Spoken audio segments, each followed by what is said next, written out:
director, Dr. Manuel Negworth, whose enthusiasm from the beginning of the project ensured that we could realize it here today. Kashif Laracha and his team worked tirelessly to make sure everything went as smoothly as possible.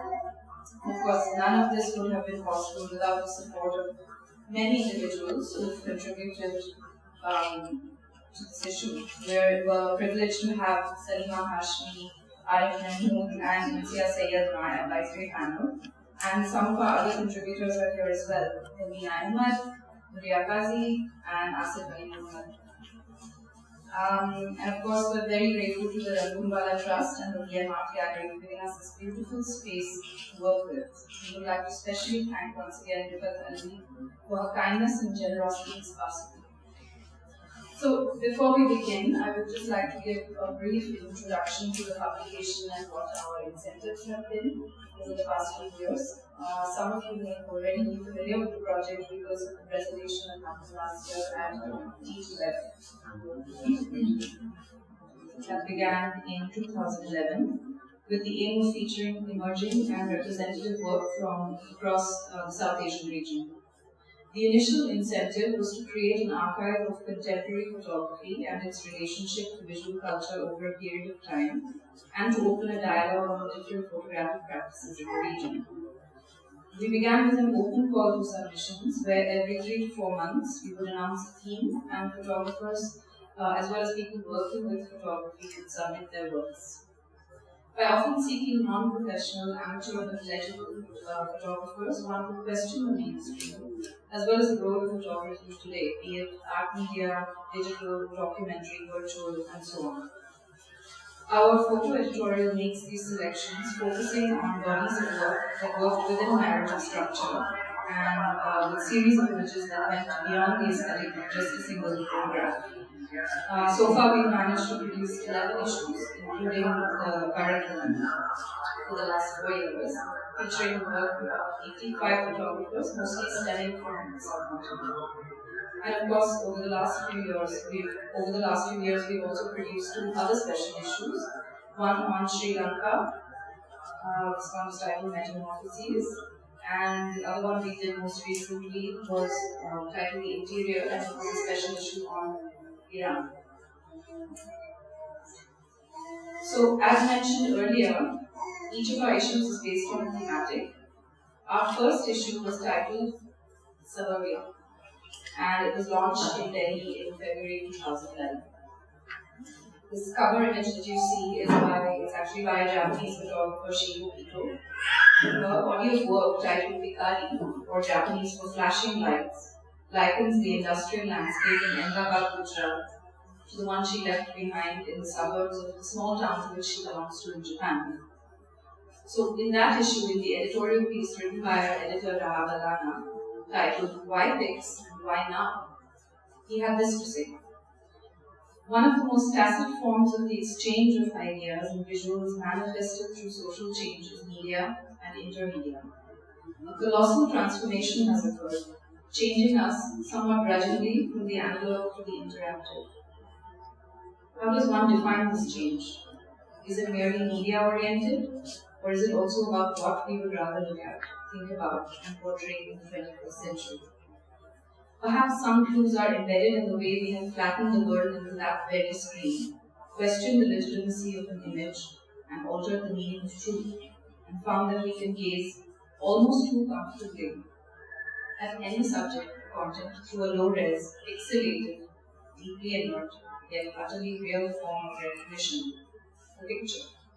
In this vein, PIX is yet another manifestation of that overnourished, high-tech, and very silent revolution. It's about asking ourselves which images still matter, and why and how photographs from India, and indeed South Asia, can be opened up to a larger ambit of people making photographs and not only taking them. So our first issue, Suburbia, was almost an experiment of sorts. We wanted to see the kind of reception to a publication format which did not exist in India at the time, a platform which, through an open call, encouraged photographers to submit and showcase their work alongside each other in the issue as well as in group exhibitions. and this was accompanied by texts ranging from journalistic to critical to art historical, fiction and poetry as well. The text part of it has particularly been a fascinating process of having writers respond to images, an exercise which has often resulted in lively and unlikely collaborations of text and visuals. So rather than get into each issue, I think I'd just like to talk about some of the ideas we've explored and some of the text collaborations we did for a few of our issues. So I'm just going to share a couple of slides from the actual PDFs of the layouts of past issues. So this is our third issue. It was titled Imaginaries, Exploring Photo Art, and in it we featured the work of Ankit Goyal, and the work was called The Silent Observer. In it, dark, ghoulish figures dominate the screen. There's a sense of the macabre and the ominous. The accompanying text is by Amrish Satwik, who's a doctor and an accomplished writer based in New Delhi.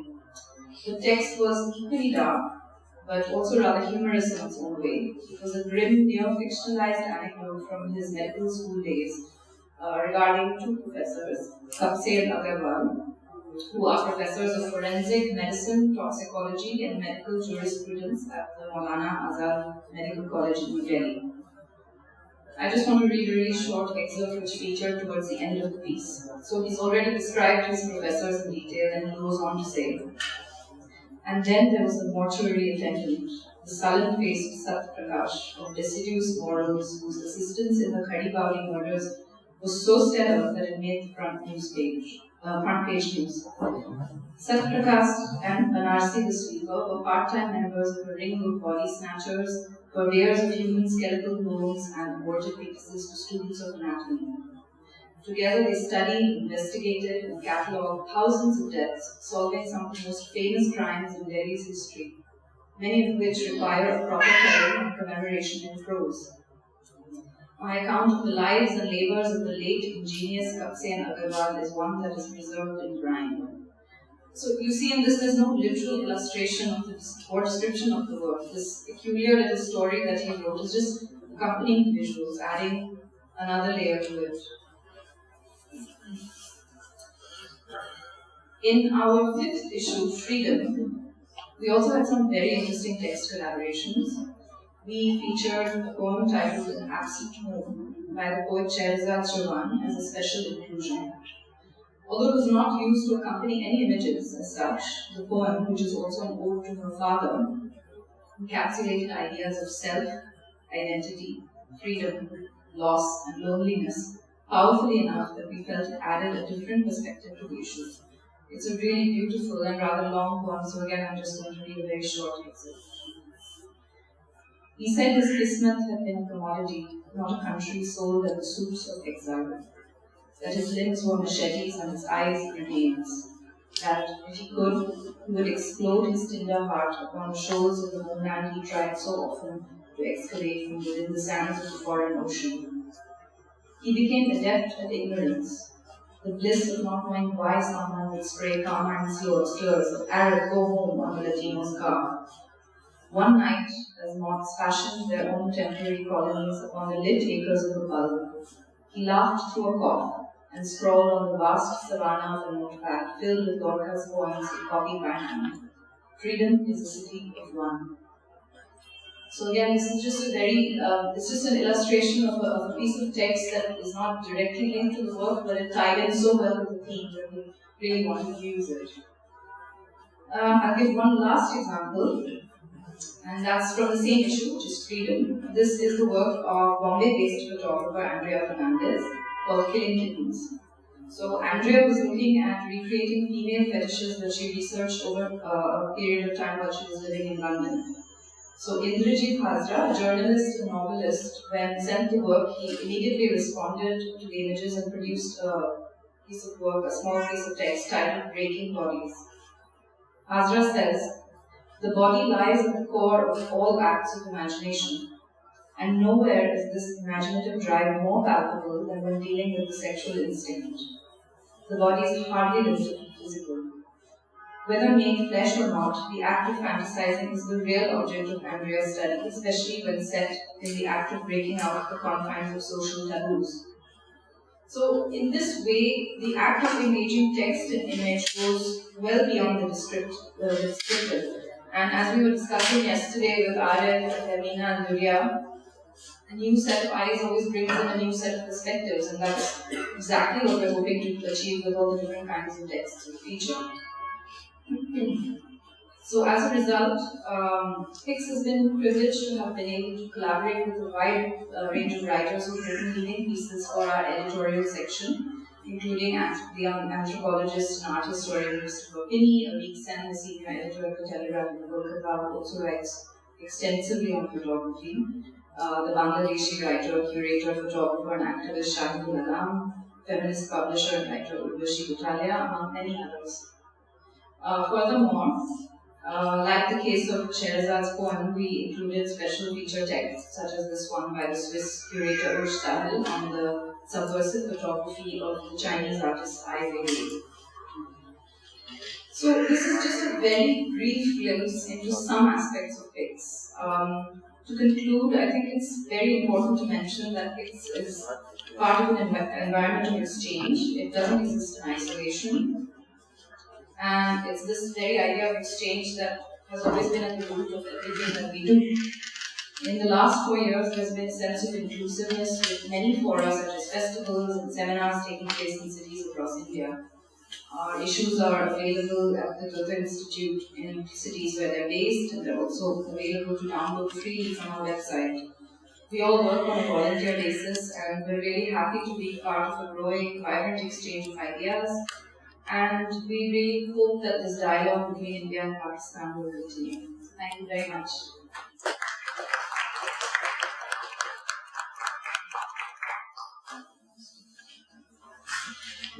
Okay, but I'm not going to do that. I'm just going to sort of browse very casually on 2 paragraphs, which is what I've written. But before I do so, I would just like to say that all of this has really happened because we had a particular secret on our side, which is no longer a secret. And I have to say, INSEAD, whatever you are, this issue would never have happened in the way that it has without you. And I have to say that Tanvi, without you, this exhibition would not have materialized in the way that it has. And it's really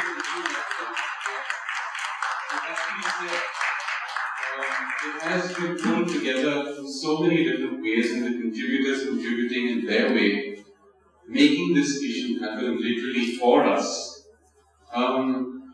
It feels awkward standing here and taking any amount of bonus. And of course, we've had so many exchanges now with practitioners from within Pakistan and the greater South Asian region. We find it very difficult to see any lines of control whatsoever. And I'll draw a little bit upon that. When you arrive at the border from India for Pakistan, while crossing it, you take a step back in time. There is a half-an-hour discrepancy. So if it's 11:30 in India, it's 11 o'clock over here. But for me, this is not a discrepancy. It's more about saving time. We have saved several hours, several months, maybe even years for this kind of project to materialize at this point of time. We have gained many hours, again, if not years of experience towards the making of a very collective people-to-people project, and we have absorbed maybe an iota, however, of the complexities that shape and continue to shape the alliances between us, but all they manifest, I think, is a line of sight that is actually an invisible psychological border. And I would like to thank the contributors for that, for breaking several borders, showing us that borders are frontiers to exchange. So stepping into the life of an image, I think we all feel, is about being born. They are not mere reflections, but they are surfaces brewing, literally brewing, with kind of supplication, living. remembering. The terms of engagement with an image are therefore fraught with possibilities and casualties, a chance taken to consider or to forget time, but nevertheless a world that is three-dimensional, seen through two eyes and not only the one of the lens. Time and memory are a photograph's lifeblood, and it eats life to survive. And so, in the interest of saving time, even more time, I would really like to hand it over to those people who have actually used the material in the issues to extrapolate the ideas from it. I would also like to acknowledge the support that we have received, of course, the Goethe Institute, but also from the British Council in pumping up our sort of print run a little bit. And I would also like to sort of say that we will end this session, certainly with Afghanistan, with our other colleague, Akshay Mahajan, who works in another fora as well, called Blind Books. But as you will see, perhaps as the evening moves on, different people have come together from different places. Different people find the power of images consumed and sort of shared in different ways. And if anything, that has been one of the truly most significant aspects of what photography not only does but can do. And that is bring us all together today. So thank you very, very much.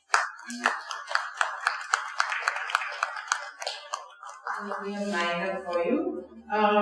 We have Femina Ahmed, who is a writer, photographer, and filmmaker. Her photographic works have been exhibited widely as a curator. And as a curator, she has taken select works from Pakistani photography to Choi Mera Photo Festival in Bangladesh. As the co-author of the guest writer's note with Salima Hashmi in this issue, she gave us valuable insight into the practice here. Who we have along with her on the panel is Durya Kazi, who is an artist based in Karachi. Through her practice as an artist and researcher, she has investigated urban cultures and art in relation to histories in South Asia. She heads the Department of Visual Studies at the University of Karachi, which she helped establish in 1998. Here she considers her role to be a passive aid that nurtures and supplements, rather than impose and influence her students' practice. We also have Arif Mahmood, who is a photographer based in Karachi since 1989. His work has appeared in many esteemed publications and has been widely exhibited both here in Pakistan and internationally. Currently, as the head of White Star Photo Agency, he mentors as well as collaborates with the next generation of Pakistani photographers. You would think that this would confine him within the four walls of the Dawn office, but he can still be found walking the streets of Sadr with a signature photographer's jacket and a lycra around his neck. And lastly, as I have mentioned, we have Insia Syed, who is first and foremost a close friend. As it happens with most cross-border friendships, we both met in third country in 2010. As contemporary practitioners in parallel practices, we kept in touch, and she became our eyes and ears in Pakistan when we came here for our research trip last year. We were fortunate to have on our side a photographer with a very varied practice. Not only is she a well-received documentary photographer with clients such as Time magazine, she is also a very popular wedding photographer here in Karachi. So in 2014, Insia was one of the 8 people who collaborated with the French artist JR on a public installation in the KPK region. Incidentally, this is the same image that you see outside, flanked on the facade of this building. The group refers to this work as a global exhibition of a single image, showcasing that photographs can still be powerful agents of change.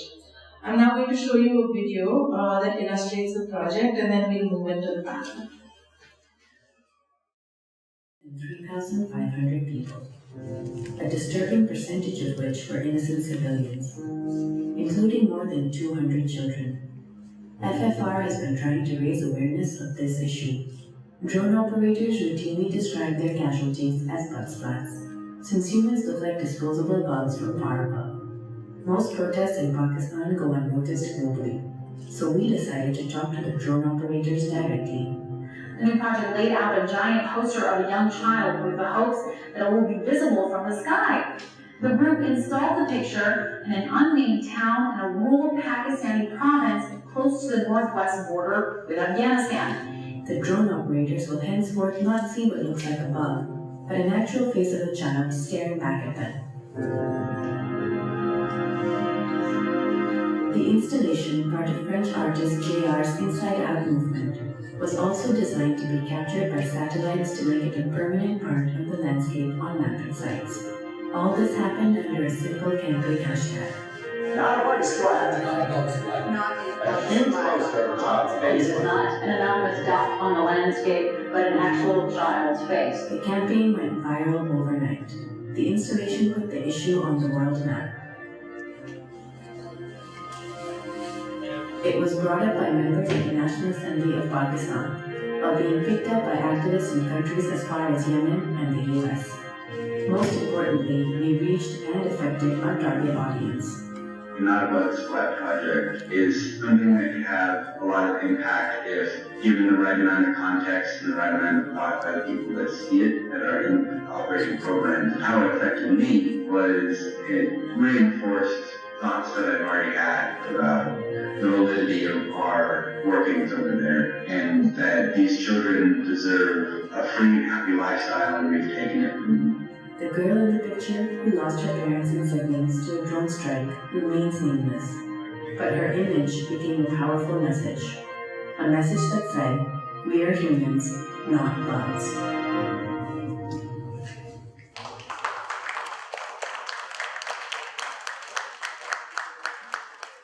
So now can I invite our panelists to take their seats up here and then we'll begin. No, actually I haven't seen it before, and yeah, okay. I think it's really striking. I think it's a great idea, well done, and certainly I feel there's lots of room to reach out with projects like this. As a place to play outside of, say, such a gallery space which has a very particular target audience, or publications and photo books which eventually end up getting consumed by, mostly by photographers and artists.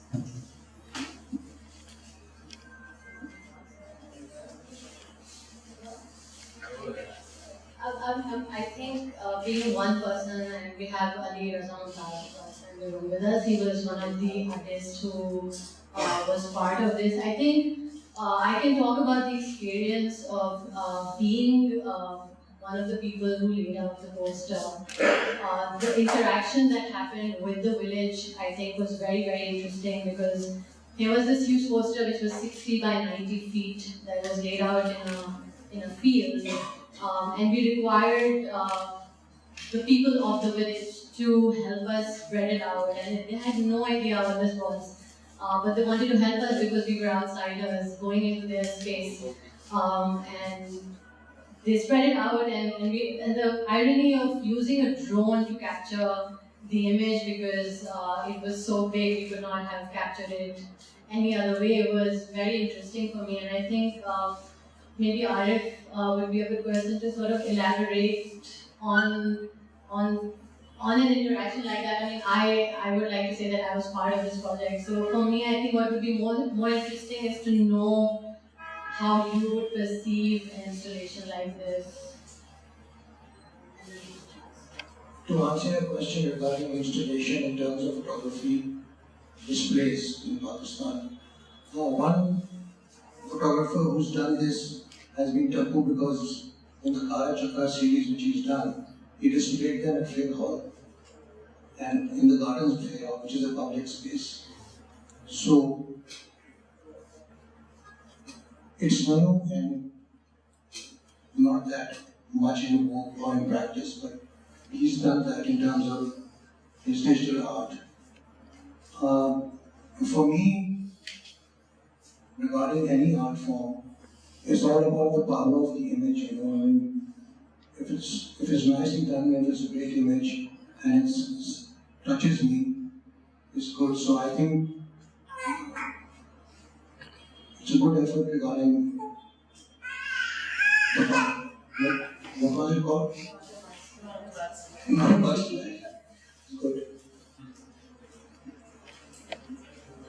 when you say that? And how do you increase public awareness? I think the thing that I find very moving about Vatslat is that today, generally speaking, art and politics seem to occupy very different spaces, and there is this feeling that art is actually, getting its area of influence is very shrunk to within an art community. And does it actually have an impact in society? And I think this project proves that it can. And because it's taken up a political issue, it has its aesthetic value. And people used to, when we were art students, they used to quote things like Guernica, and I could never understand what impact Guernica had on the war. Because it's about the war doesn't make it have any impact. But I think the fact that this has come all the way to the attention of the people who actually maneuver the drones is, I think, a huge achievement. That one image, one very simple idea, if it gets, if it touches the right chord. So it's not a question of whether there is that space or there those pathways. We're always complaining that roads are thinning and there isn't that kind of environment, but something like this happens and it proves us all wrong. So I'm grateful to whoever put it and you for your work in it.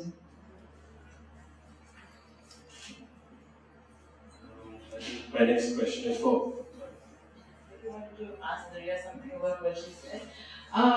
You said that this is a fairly political work, but with the kind of environment that there is in Pakistan, how easy is it for artists to put out work that would be political? Because is there censorship by the state, or is there self-censorship that the artists employ on themselves and find their own ways to maneuver within these restrictions?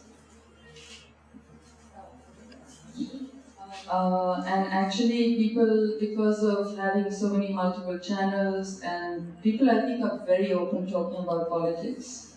And it doesn't matter whether it's the politics of the people who are in power or in opposition. I think people are very open, sometimes possibly too open, because it always begs the question, should one have respect for a head of state and not cross certain lines, but there are no lines that aren't crossed, I think, generally in Pakistan.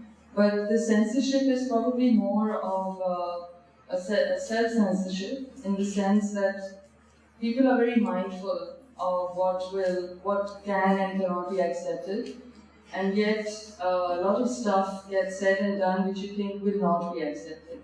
Like for example, even putting up what was it called, Mamma Mia, and all these things right in the heart of the city in a public space. I was, holding my breath and thinking, will there be some response? And there wasn't. And yet someone else can say something very simple at the wrong place at the wrong time, and it can have a huge impact. And I know a lot of people quote the Shanat festival, but I think that was just the wrong time.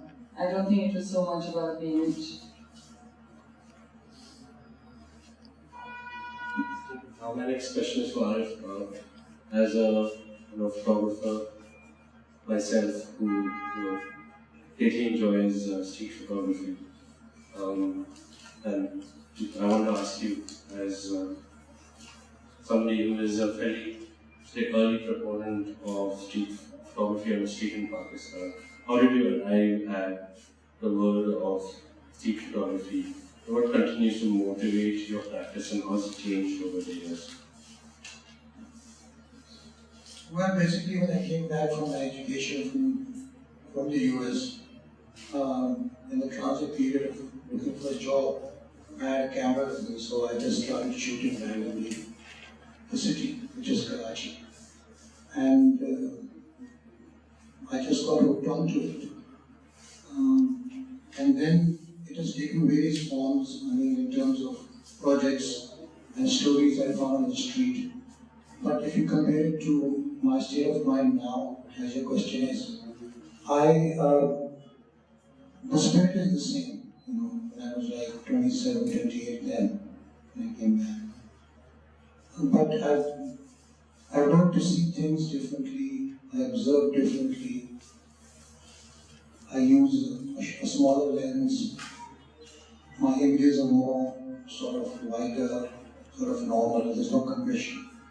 We're using bigger lenses before because when you instinctively start in this yonder, so you want to have like all the lenses possible under the sun, And as you grow up, you realize that actually you're just using a couple of them, not all of them, because everything is specific optically, So I ended up shooting with two lenses, which is like a 50 or a 35mm lens, which is as close to what the human eye sees.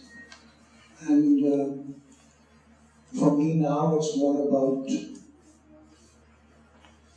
people and their situation, how they're placed in, There's this struggle which I see in them, which of course I didn't see in them when I was younger. Maybe there was less struggle. So this is an addiction, the street has so much diversity and so many things in it to observe and capture and collect. So that's my statement right now. Is that your question? That was my question, but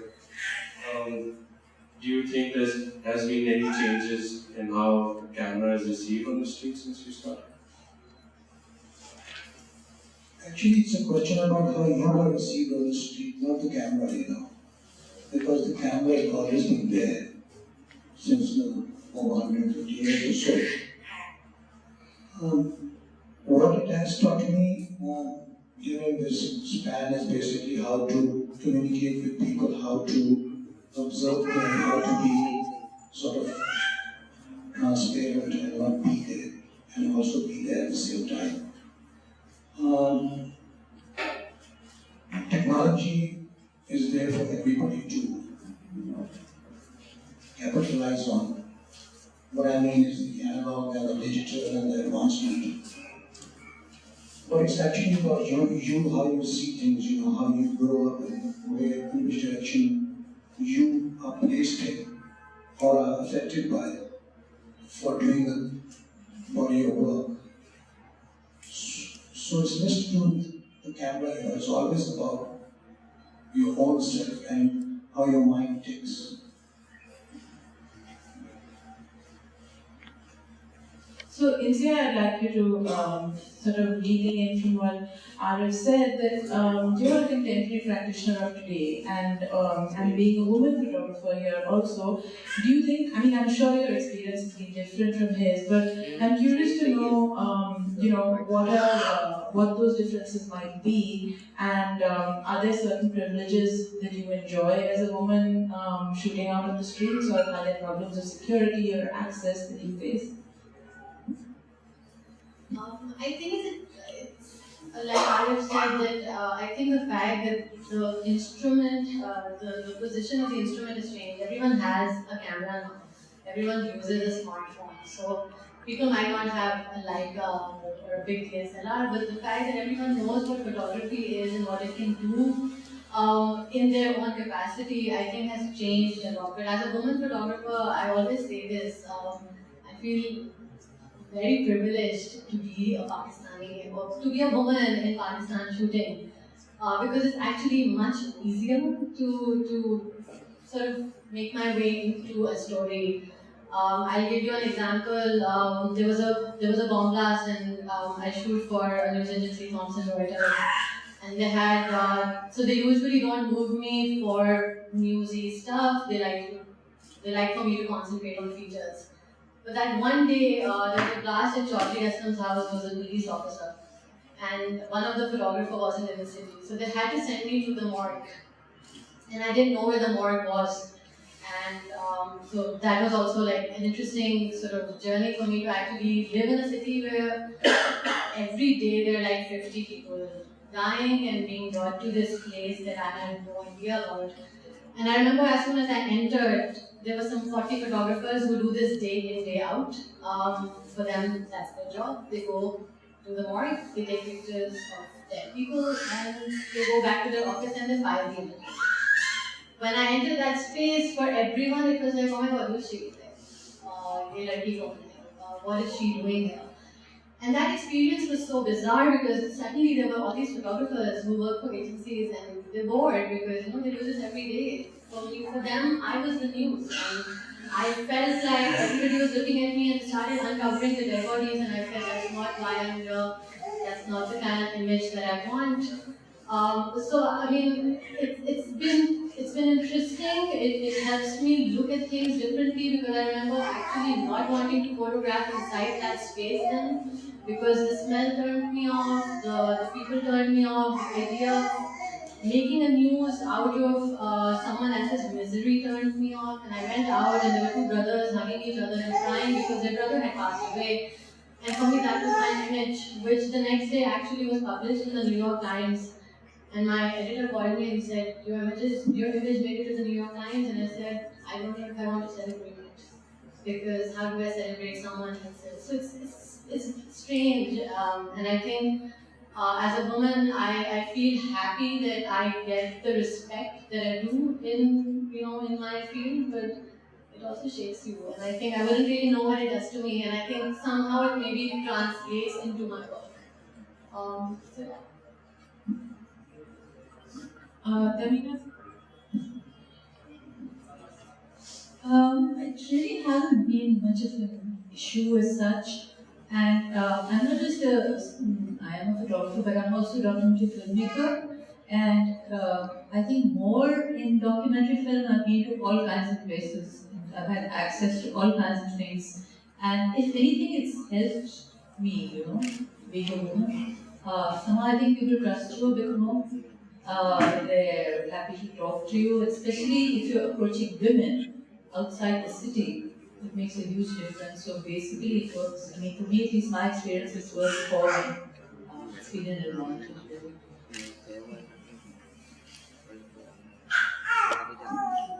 Next question is another general question. I think in the contemporary setting, there's a very particular image of Pakistan, which is largely portrayed outside and kind of percolates beyond the boundaries of the country. Do you feel a certain burden upon yourselves achieving that image, perhaps, and is that image correct, or in what way?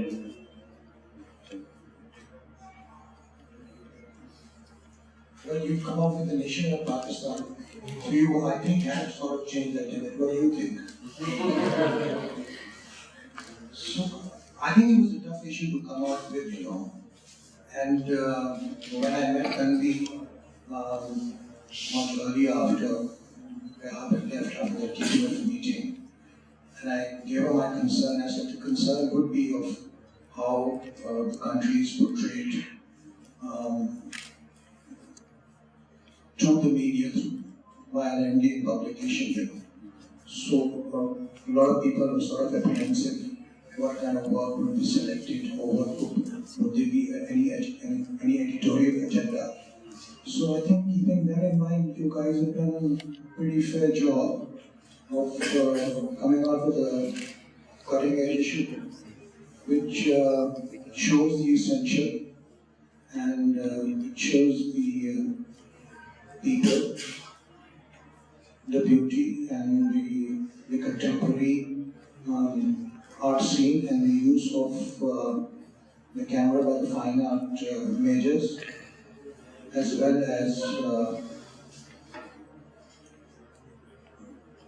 the normal practitioners which are called documentary photographers, but like the work of like Juan Raza or Edwin Koo, for example, and Melanie's is very, very pure.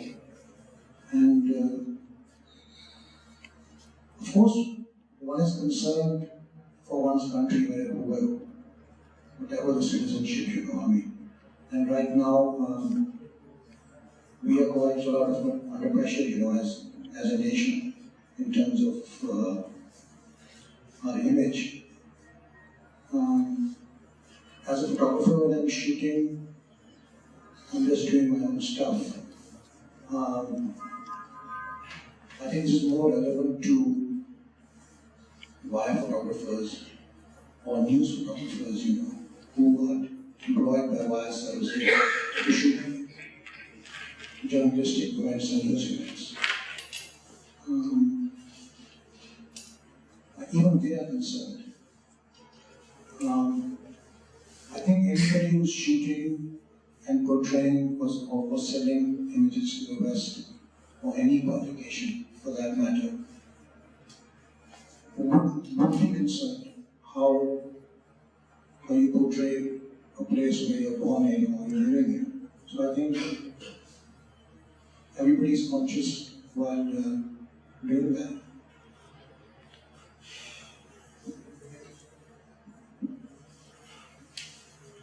I think this is an interesting issue because everyone's always talking about it. My own take on it is, of course, one goes through despair and saying nothing's going to change because it seems like the perception of Pakistan everywhere else is dependent very much on whatever their current foreign policy or economic policy is. So I almost feel like that's a no-brainer for me.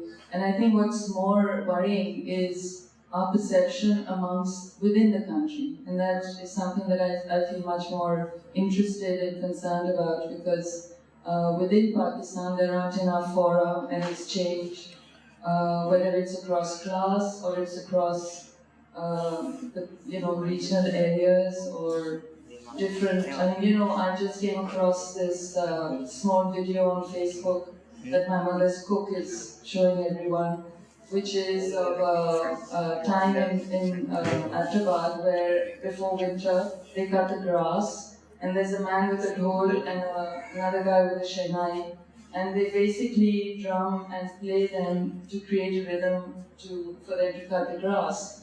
And I thought, just by chance I know this happened.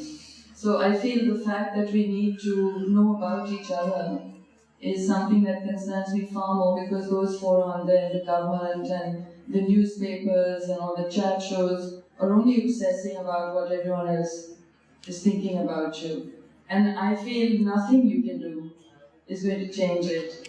This is something like the mirror, the drone, the bug splat, is also not about Pakistan.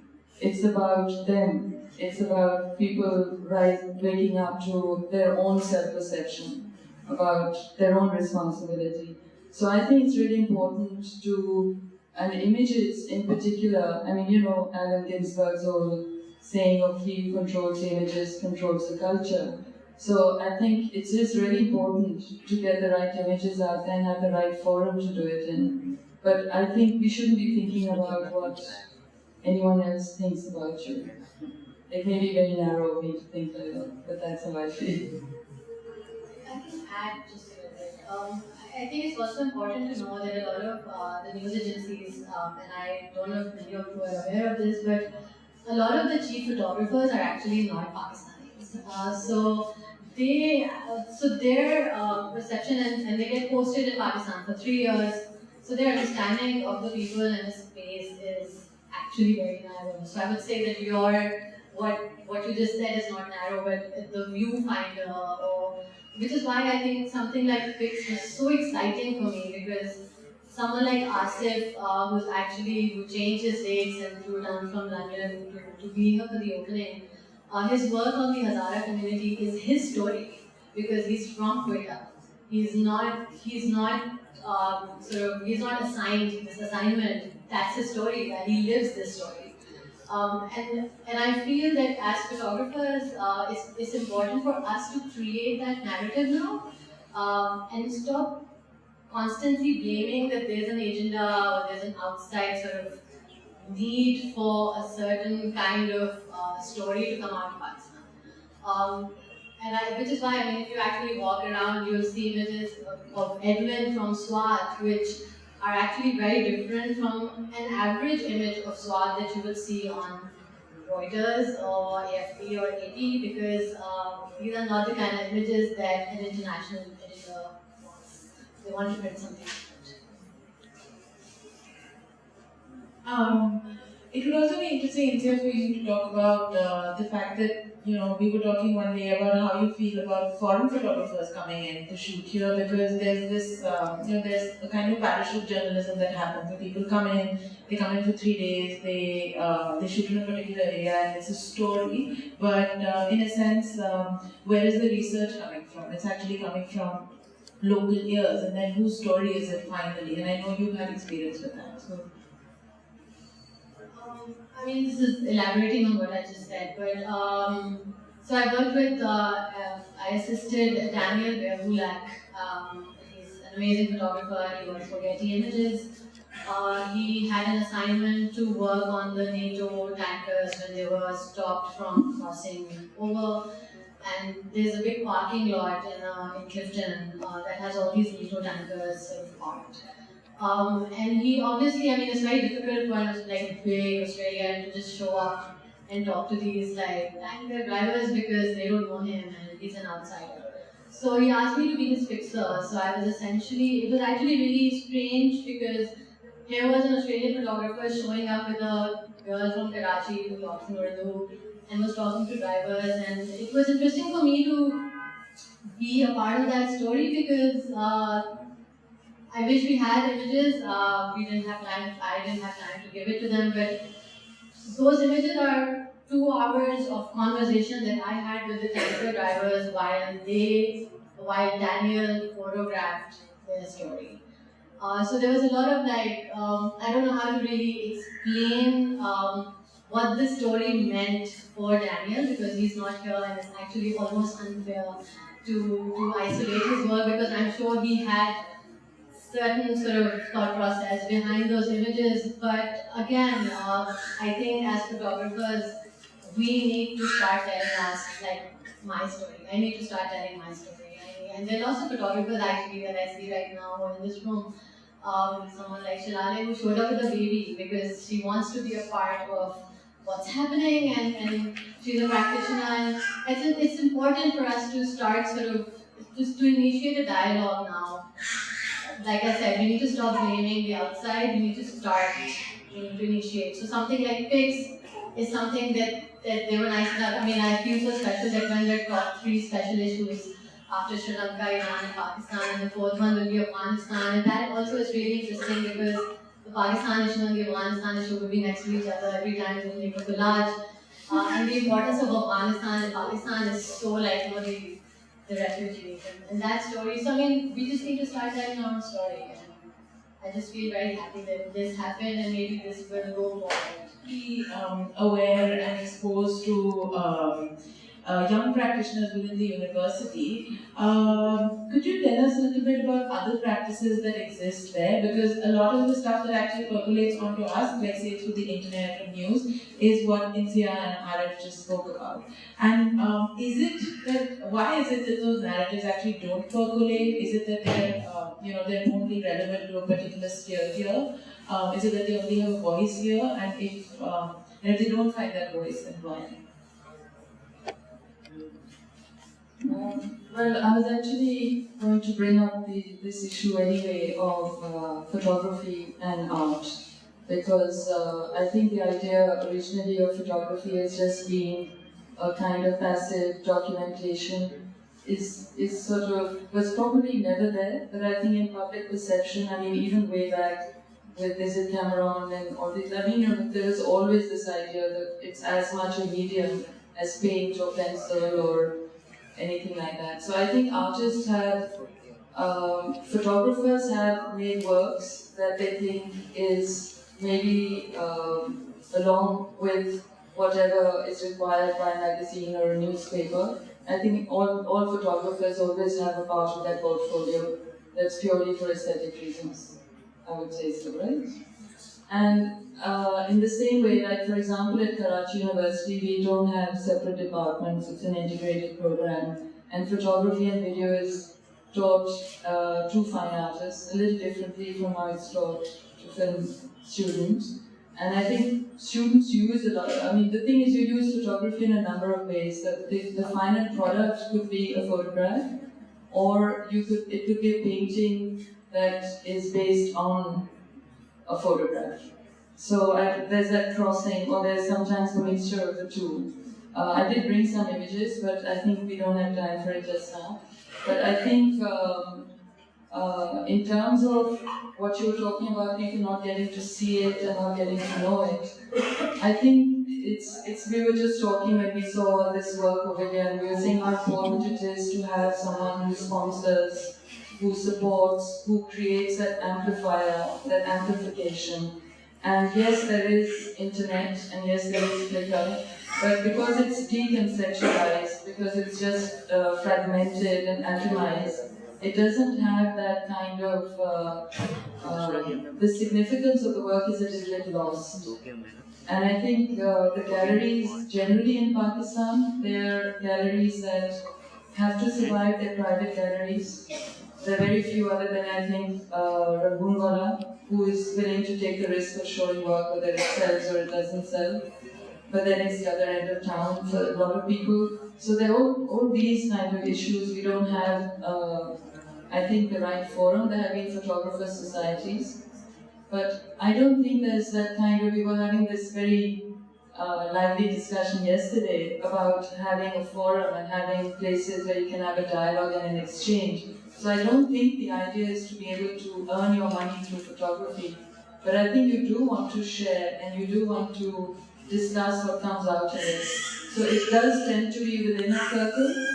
And not just because it's Karachi University, I think every group of people who are interested in photography probably only have a limited circle in which they discuss things. And it would be great to have some, I don't know what that platform would be. I mean, Suhail is over there, he used to share a lot of photographs on a casual basis, where you just say, oh, I just took these pictures, have a look at them.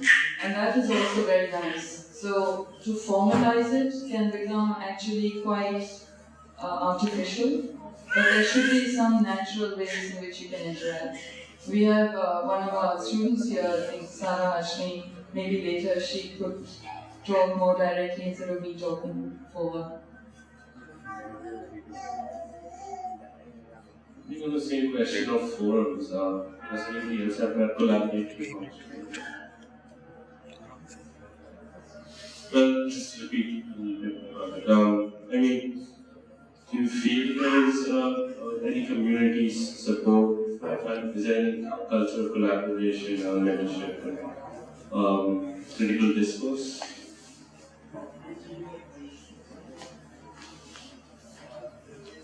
Well, as a senior photographer, when people have asked for my advice or come over and shown their work, I've been accessible, but there's no official or forum as such in which you can come up and have a group discussion on the topic.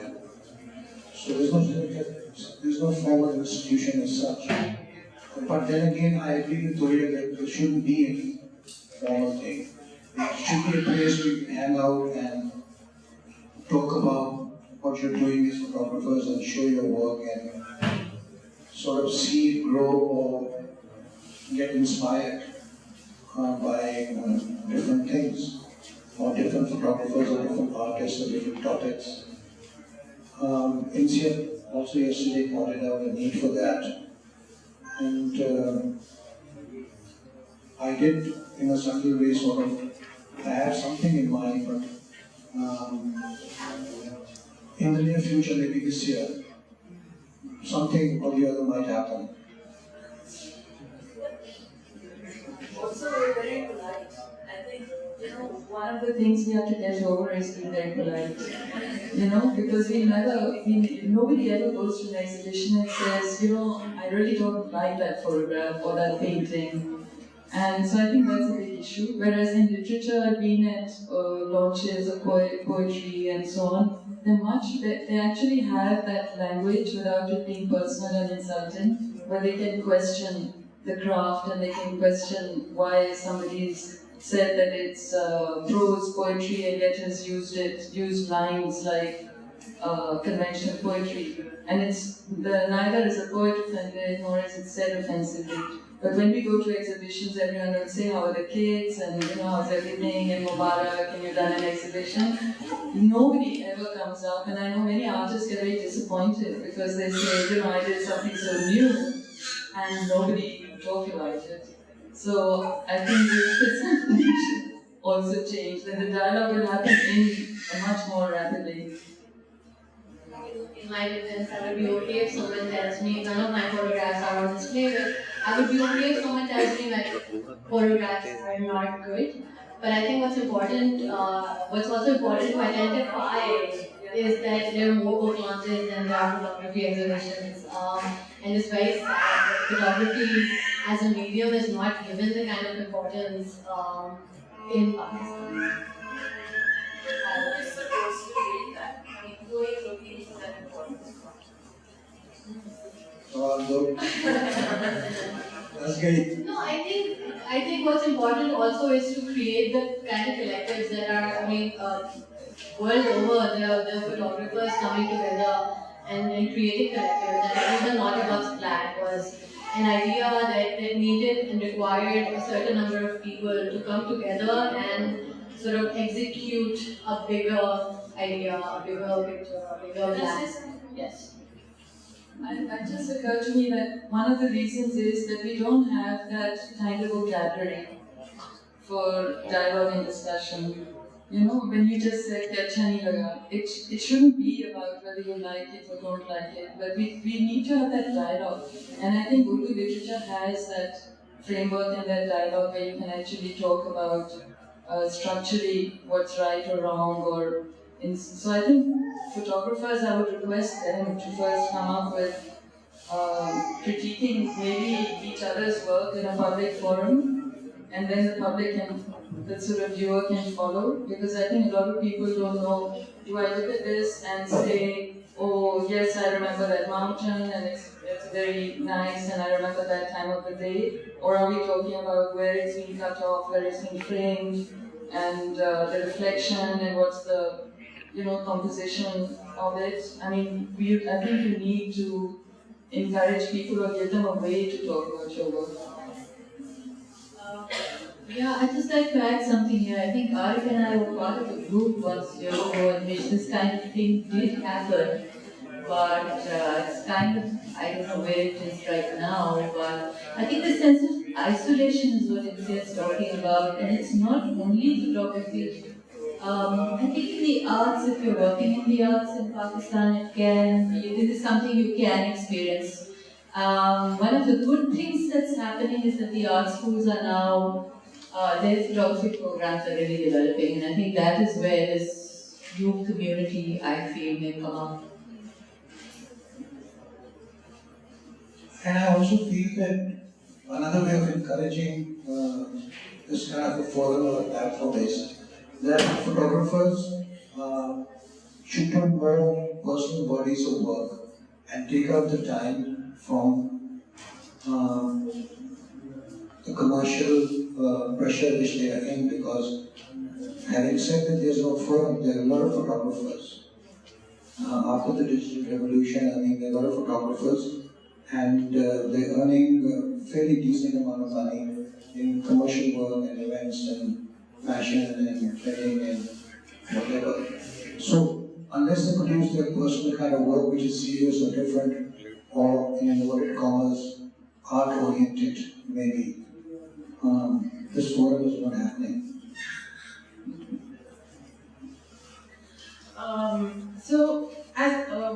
As part of PIX, we're essentially outsiders who are coming in and we're doing this issue, but our intention is not to create this survey of the best practices that exist in Pakistan, but more in terms of it's who responds to us at this moment in time, and just trying to pinpoint what are the practices that are taking place here now. What happens as a result of that is that we're only one mode of filtration. And we were curious to know that if there is an internal movement that archives contemporary practice here, and if there are any reference points and visual archives that exist that people could access, that artists could access. I don't think there's any photographic visual archive formally other than the White Star Archive, which started by the Dawn Group. I was just telling the Arab that we have a pre-partition, images on pre-partition to present day and very interesting images. Also, a very elaborate archive of film, Pakistani film stills and posters, and also an archive on the founders of the nation and politicians, Qaid-e-Azam, Liaquat Ali Khan, and most interestingly also a very, very nice series of the Nawabs of Bahawalpur in Bahawalpur. So, anybody, we recently gave some of our archive to Asha Jalalu, some of the recent book on Pakistan. So on request, and we are, I think, accessible, although there is a National Archive in Islamabad and the Press Information Department as well, which you can go to, and it's accessible.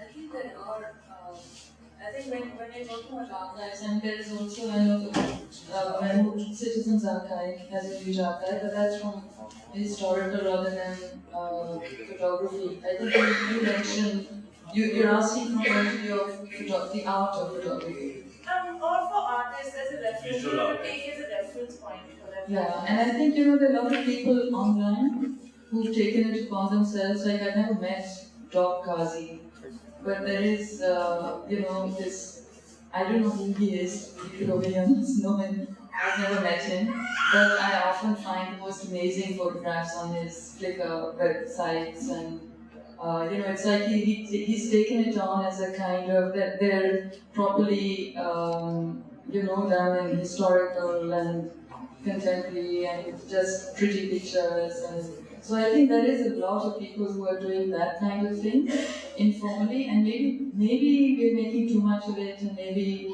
as Temina says, the fact that it's coming more and more into art schools, people will go that way.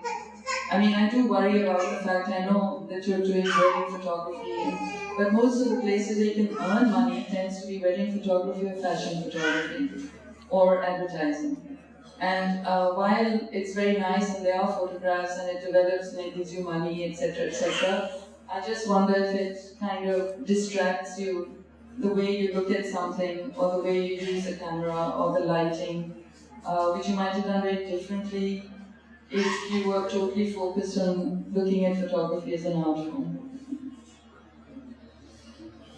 As a wedding photographer, I feel that I also approach weddings as a way to document what is happening. It's very photojournalistic in my head, because that's the only way I keep it exciting, because there are these people, like 500 people who are at a wedding, and I need to tell their story. So I don't know if I really don't have an answer for that in real words, but I do both, and I enjoy both, and I love doing weddings, and I've been doing it for 5 years, and I love shooting news, because that's, in fact, at some point I feel that even the wedding is kind of news. It reflects the society, it reflects our culture. So when you're doing the weddings, you sometimes take pictures of the waiters. There are sometimes that I take pictures of the waiters, and I sometimes make the mistake of giving it to my client, and the client calls me and says, we did not need a picture of the waiter at PC. But for me, that is part of their story also. So, I mean, as a documentary photographer, I would say actually it makes my job very interesting.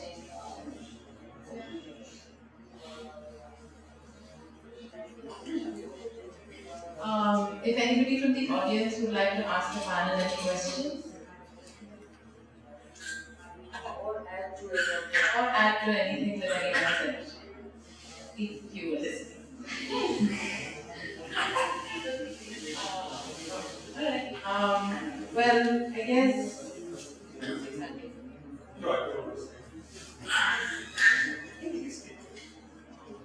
Are you sure there's nothing back there? Come on, I mean, it's documentary work now. It's about looking at the world in very humanist terms, perhaps as we were saying yesterday. So the importance of migration, the importance given to exile, and therefore the importance of identity. Is there an opinion any of you all, if everyone can share, maybe even about social documentary filmmaking, about the perception or the reception of the diaspora of practitioners who are Pakistani? So, There's Pakistan. Are you talking about that? Yes, and what is the Pakistani diaspora? what is the perception within our practice or the life of an artist from outside Pakistan, easily representing Pakistani identity today? So, not asking the question, what is the influence of Pakistani art on the West, and how does that relate to Yeah, I'm not really sure about that because, as you know, someone like Imran Qureshi was selected as artist of the year, I think, by a German organization, and he did the Metropolitan Roof and so on. There are a lot of artists who are doing very well. I think the new miniaturists are doing extremely well. So I don't know what impact they have. They've had things like Hanging Fire. I mean, curators also have to be very careful because obviously there's everything we were talking about yesterday that I think, it is a political act. I think any kind of activity, having this exhibition here or being a photographer, you're going out and being a photographer, Arab Mahmood doing something like that. So I think, the sort of politics about where you get seen, how in what context you're seen, are you seen in a mainstream space or are you bracketed in an ethnic gallery? I think, all these things are very important. And I think one should be mindful of it. I think we should take much more control over how you want to be seen and want to be presented. We tend to just think, we sort of tend to not think who is asking us. And I mean, like I was once part of an exhibition that I'm talking about now, but I feel extremely embarrassed by it. And it was an exhibition in Italy, and it was called Invasione Barbarish, the invasion of the barbarians. And I felt, I spoke to the curator, and it's somebody I knew very well. And I said, look, I'm trusting you, but, firstly, it's incorrect, and the word barbarian was used for a very specific group, which was certainly not South Asian. And South Asia has had a very, very long culture and civilization, which predates what you're talking about. So I felt very uncomfortable, and when I saw it, and I didn't see the exhibition, but I saw the way the artists had been selected. It really was done in a very insensitive way. I feel that it was in fact my worst fears that it was catering to. So I think just saying that it's someone I know who's a curator, and someone, it's a really nice gallery and it's a really good place, and yes, you should show your work. So I think one has to be very careful and mindful of what you do. I don't know if that answers. See, the hard thing is that an image is a very tricky thing. I mean, it can be interpreted in so many ways, by so many minds. It depends where it's shown, what its content is, how it is used. So there are many variables to it. So that's a difficult question to answer. Well, I mean, I could also ask you that in the question of the Whitechapel Gallery, sure, where we and what you felt was the reception to that, because it was the first time South Asia was coming together on a big show. And that was very well received because that gave a lot of exposure to photography in Pakistan. Because not many people knew that photography as a forum or as a format or as an art form existed. That was the feedback I got, although I didn't attend it, but the people there and even the curators, their feedback was that it was good for the West and also for India and Bangladesh to know that people are doing good work here. Well, actually, I don't know if you know Pakistan Calling. No. Do you know that? There's an RSA website, there's an organization called Samosa, run by second generation Pakistani living in the UK. And the Samosa is defined as a triangle between expatriate Pakistanis, Pakistanis here and the British government. And although initially it was about the fact that expatriate Pakistanis send huge funds to Pakistan every year and travel a lot, but they tend to be people who are not urban, they tend to be people who go to their village, so they don't know much about urban centres and what their needs and what activities are happening here. And that money doesn't get, same with the British government, they give it, say, to the usual suspects who then distribute it in the same places. So it started like that, but they started an online video thing with the RSA, which is the Royal Society of Artists. And it's called Pakistan Calling, and it's an open submission. So you get, and there's 12-minute videos. So I think that's had a huge impact because you get a view into, I used to live in the UK and I felt they were always totally unaware of what was happening in Pakistan, whether it was in terms of activities or fashion or whatever. So it was very different. I think photography, film especially, I think is very important in order to do that. That's not Bollywood and they're just documentaries. I think can have a huge impact, and I think there is a growing audience for that. If you have the forum, which I think social media is providing.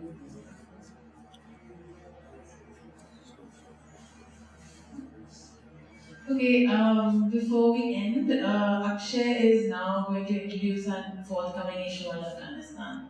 So just to Thank you.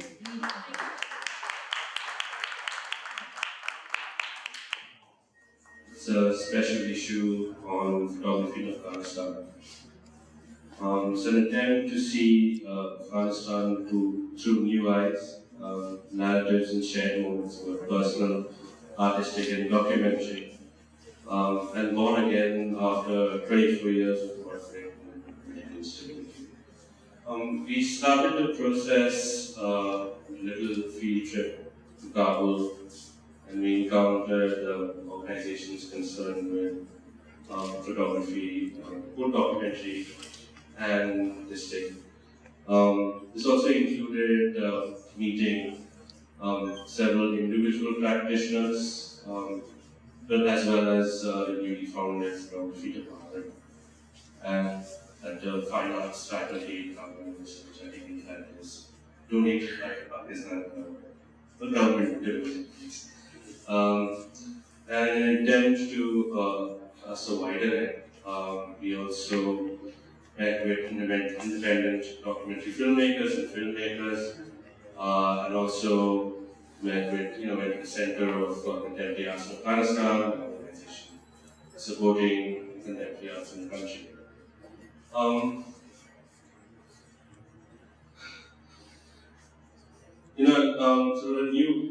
a new offensive, especially targeting cultural institutions, has put an enormous strain on a day-to-day practice and distribution of photography.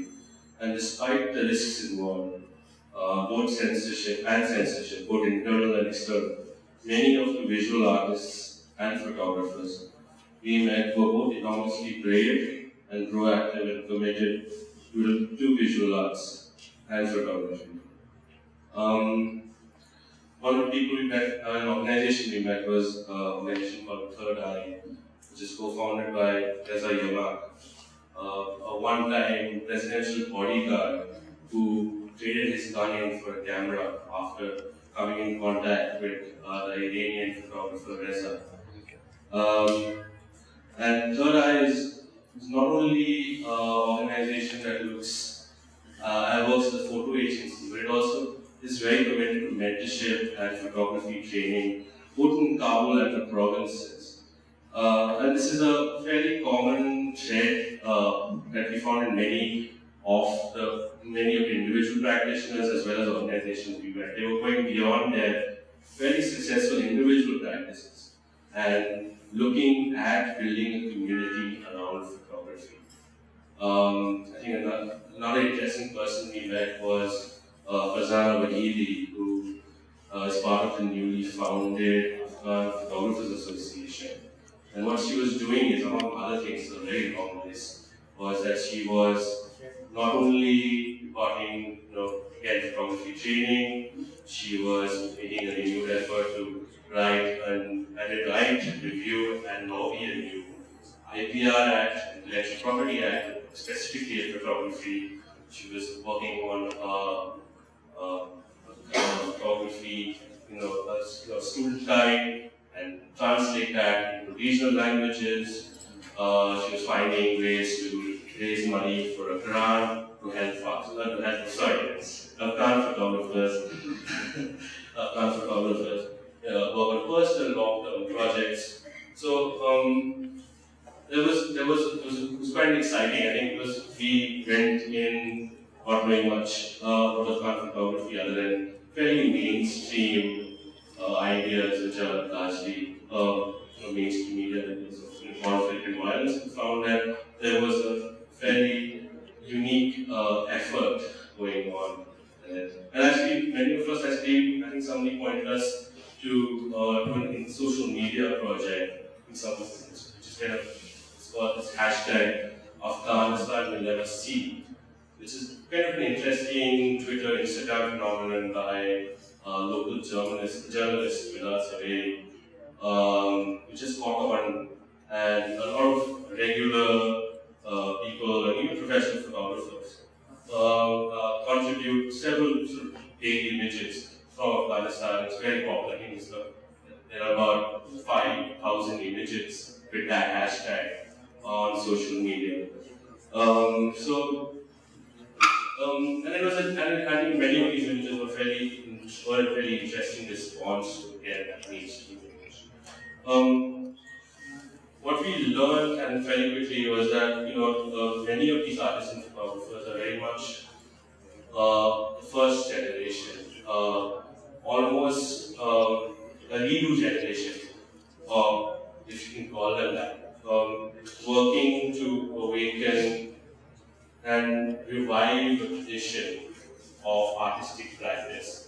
Along with it, I think a shared heritage. I think a heritage that India, Pakistan, and Afghanistan share, heritage of the city. And I think after these conversations, we usually arrive at a theme. I think through this conversation, we realized I think the idea of renewal would be a perfect theme to work with for Afghanistan. And I think PIX has actually born out of collaboration, and this is where it shines. And this is where I would like your help in Pakistan, because, like I said, this is a common heritage shared between Afghanistan, India, and Pakistan. And as we know, Pakistan actually is the largest receiver of refugees from Afghanistan. So there are several narratives which are transferred on through the region. And it would be interesting to hear and some suggestions from you as well about how we can make this special issue, as special as this issue.